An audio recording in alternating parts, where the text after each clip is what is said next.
In November 2019, Kogi State will be one of those states going to the polls. Now, we know that is one very controversial state because of its governor, YAHAYA. Just a few hours ago, Senator DINO has declared interest in the governorship seat. So we know we're going to see a very, very interesting contest.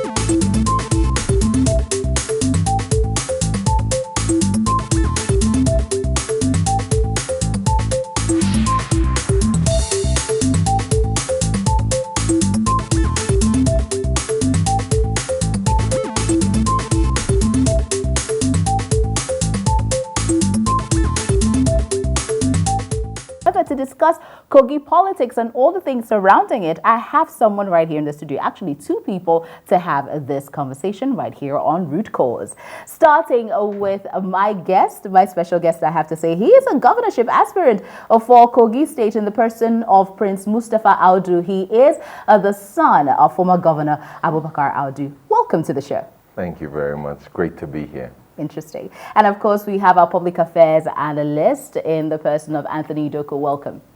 My pleasure. All right. So let's start straight with you. I mean, I was reading an article that was published sometime in March where you were talking about all of the things that you're going to do for Kogi State if elected governor. Now, how in the world do you think you're going to make it there? I'm sorry if that comes out like that because I read you're 37 years old. Yeah. You haven't had much of experience. You haven't really held a public office. So a state as complex as Kogi State, how are you going to handle it? It's very simple. Although I haven't held any public office, I am very well experienced in the area of entrepreneurship, which is my main focus. I've been an entrepreneur for over 20 years in the Nigerian market, different fields from real estate to sports, agriculture, mining. All of this will be brought to bear in Kogi State. Apart from that, the issue with Kogi State is purposeful leadership. Most of the leaders are either accidental leaders or selected by other people to be there. No one has actually, or very few people have actually had the drive to be governor. And I have the drive, I have the motivation, I have the plans, everything in place.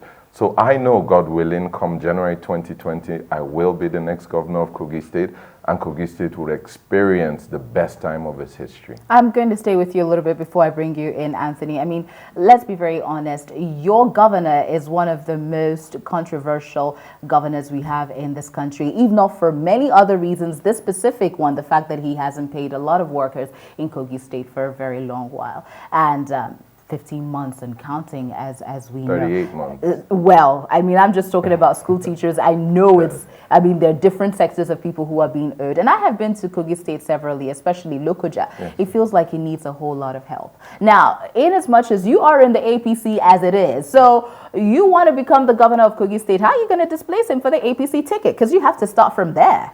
Well, at the end of the day, it's very simple. If APC wants to win the governorship election, you have to have someone capable of winning.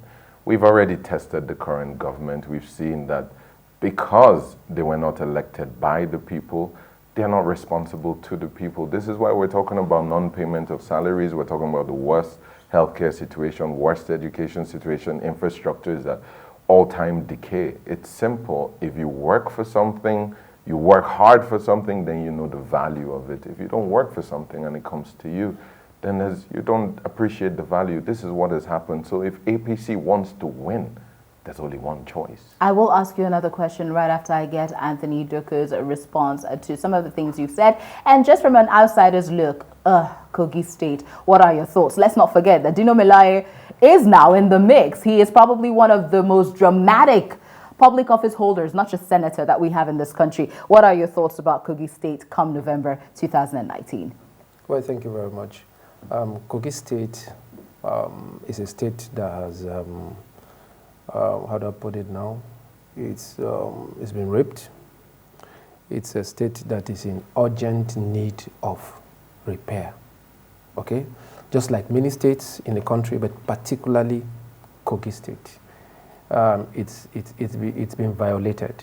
So far, what we have had is have been people who are not serious with governance, if you ask me. And I traveled the road from Ajaokuta, that the road to Igala land particularly, because most of the governors, in fact all the governors apart from this current one have been Igalas and have been disappointed because they couldn't even fix the road from the Ajaokuta to the bridge that links their own part of the town, you know, because it's a federal road and I don't know who is federal, I don't know who they're leaving that for. I mean, it's not a very long stretch of road, something that they could have fixed, but they all left it, you know, and I think now things have just gotten worse.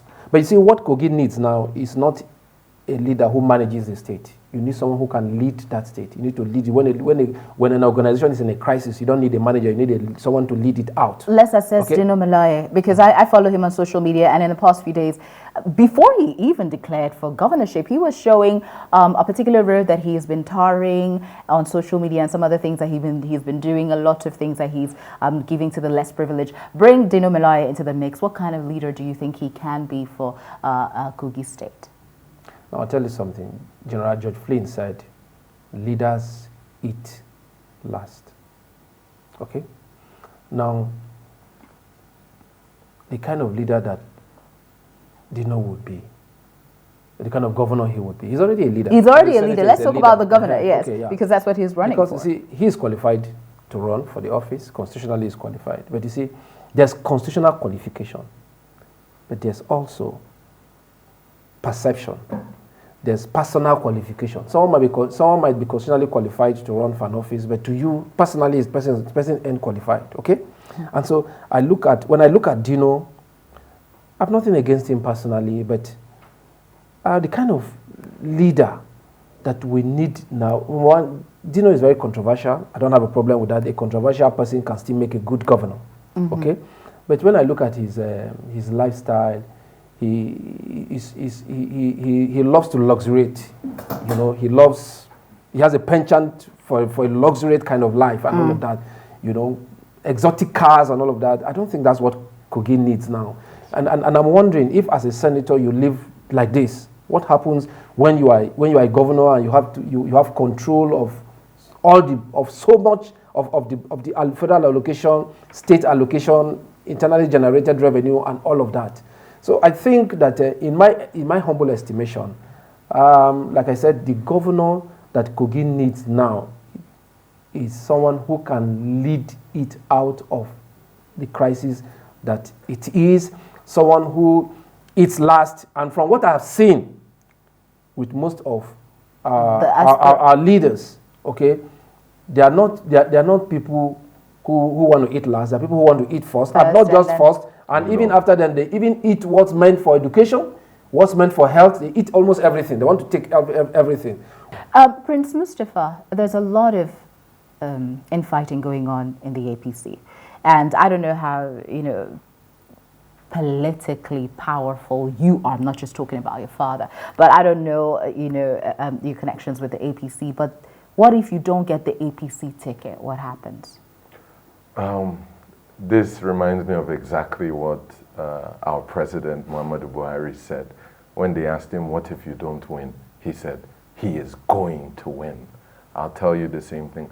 I am not only going to win the APC ticket, I am the next governor of Kogi State, by the grace of God. I was having a conversation with someone, a person from Kogi State, and I told him a bit about you, because after we met, I said, oh, I met this young man, and he was quite impressionable, but what do you think his chances are? He said, oh my God, even with the no too young to run bill, hooray for that, but I don't think he has what it takes to lead Kogi State, because Kogi is way too complex. Now, to people who say that about you, and the fact that you are a rich kid, I'm sorry, I'm going to put that out there. Your father used to be a governor, you've been used to some level of luxury, you schooled outside of the country. Your life literally looks luxurious in comparison to the people of Kogi State who are suffering, and people would say you really have no connection with the grassroots. What do you say to them with your luxurious life that, of course, Anthony Doko has said DINO has? How would you connect with the grassroots? First of all, I'm sure that person knows nothing about the Audus, because I'll take this back to my late dad, even though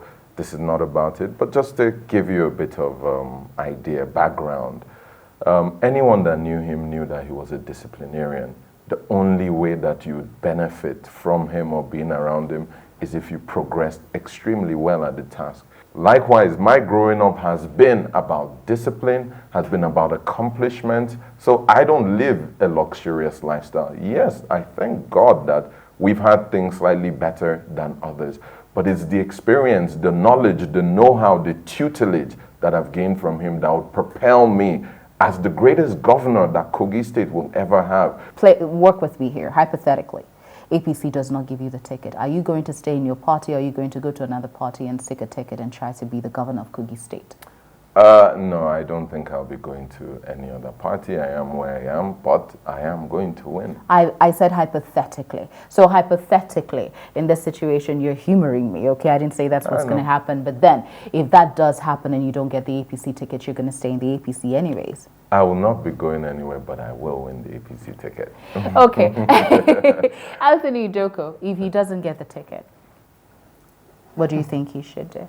If he doesn't get the ticket, because I'm sorry, that is still very much out there. There are a lot of, although we haven't seen as many contenders come out apart from YAHAYA Bello, the governor, and DINO, who are two rivals, arch rivals. I don't know if they're enemies, but they're rivals. So we already know there's a contest building up there. But if you don't fit into that, what do you think will happen? What do you think he should do? Well, it depends on the circumstances, that will be leading to him not winning the ticket. If it was fair, if it's fair, why not? Like you said, if the process is fair, there's no need to. I don't believe in leaving one party and going to another because you didn't win. I don't think it's good. It's not good for our democratic process. We're not building. I think, but what if it's fair? But if it's not fair, then there's no need. And you have you have a dream. You say you want to deliver your people. If it's not fair, like we saw in some of the states, that you can see why some of the the courts have upturned most of those primaries and some parties exactly. Now, if I hope that something like that doesn't happen in Kogi State. I hope that the APC would have learned from its mistake in Zamfara and Rivers and River State. I don't see that happening. Okay, but if it does happen, then of course I'll ask whoever, even not just him. If you go and fulfill your dream on another platform. Finally, for you and for this conversation, if YAHAYA Bello gets the ticket and he wins again, would you serve in his government? If he gives you an opportunity and says, you know what, come, let's work on this. The truth is I wouldn't. I stand for something, and what he stands for is at odds with what I stand for. I have no problem with him personally. I've never had an issue. The day we won the primaries, I went to go and meet him and said, you did a good job. Come meet my father. He wanted to meet you. So I have no issues with him whatsoever, but non-payment of salaries, decaying infrastructure, decaying education, civil servants putting ropes around their necks and jumping from trees, I don't stand for that. So I don't see myself being embedded in that system. Yes. I agree. Kogi State needs to be the success of the African continent. Thank you so much, Prince Mustafa, for talking to us. And Anthony Joko, thank you so very much. I know we'll continue to have this conversation as we lead up to November. Please, what are your thoughts, especially about this young aspirant who is hoping to become the governor of Kogi State? What are his chances? And of course, some of the things that we have talked about right here. Go to the comment section of this video and give us your thoughts. You've been watching Root Cause.